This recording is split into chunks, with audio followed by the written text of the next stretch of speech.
He killed his own brother-in-law, to show John that, he holds loyalty to him. Sammy the Bull, hitman turned underboss.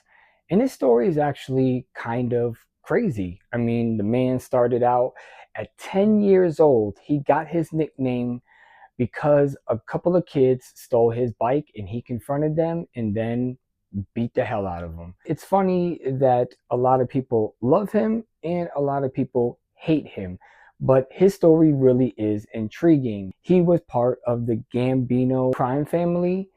His loyalty to John was just absolutely crazy. Deal and die. I gotta clip him. And Johnny Boy, too. Mark my words, Sammy, we're gonna starve with this guy. Off the record, I agree with you 100%. I'll tell you one other thing. This guy don't understand for one fucking minute who John Gotti is. What's crazy is that Sammy never wanted power. He never thirsted for that. He never plotted against John Gotti to take him out so that he could become the head of the family. Sammy was one of the most loyal right-hand men, but I've always asked one question. What if Sammy the Bull never heard? You guys got fat while everybody starved on the street. It's my turn. You come with me. I'm at the Plaza Hotel. You're welcome. You're all welcome! Always put him in the same category as, he was a rat, he was this, he was that. And to be honest, until somebody is put in that position, you actually don't know what you are going to do. Message!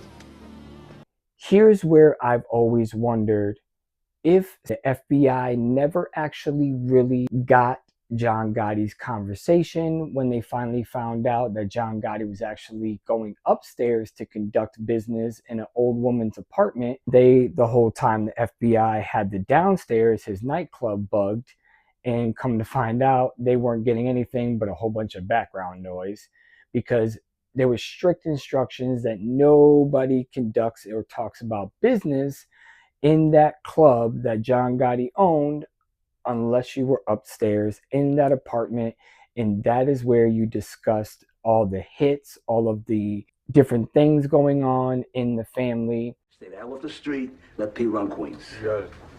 What's my job, John? Ain't killing people, what else? You've been bugging me for a month now, you want to clip Louis DeBono and Mickey, whatever the hell his name is? Mickey the Bat. Fine, clip them both, makes you feel good.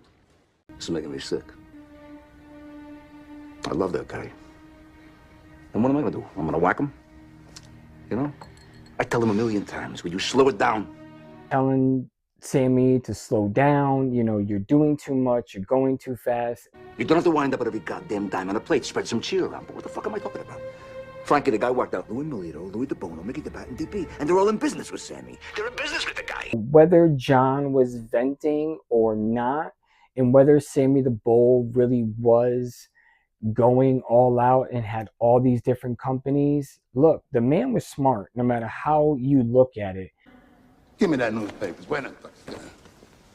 When the New York Times carries it, you got trouble. What the hell's he gonna think when he sees these headlines? Come on, Paul. These guys are not stupid. They know who we are. But it's not supposed to be so public.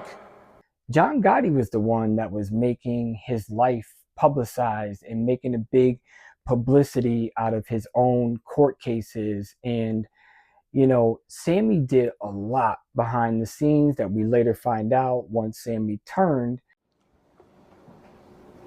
Everything's gonna come out in the trial, right? Everything. So when Deborah finds out I killed her brother, 18 others, she'll file for divorce. That part of my life is over.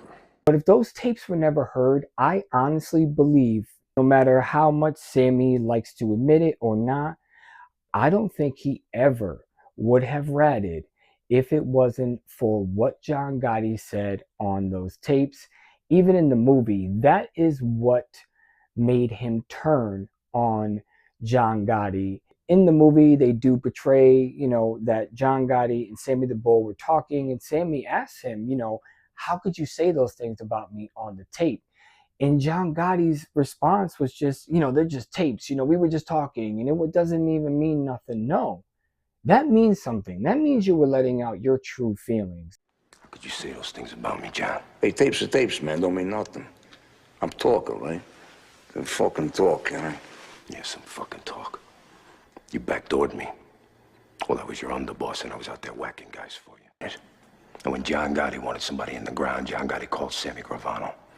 You barked, I bit, remember? You bit? You privileged this fucking city under my flag using my name every step of the way. My name!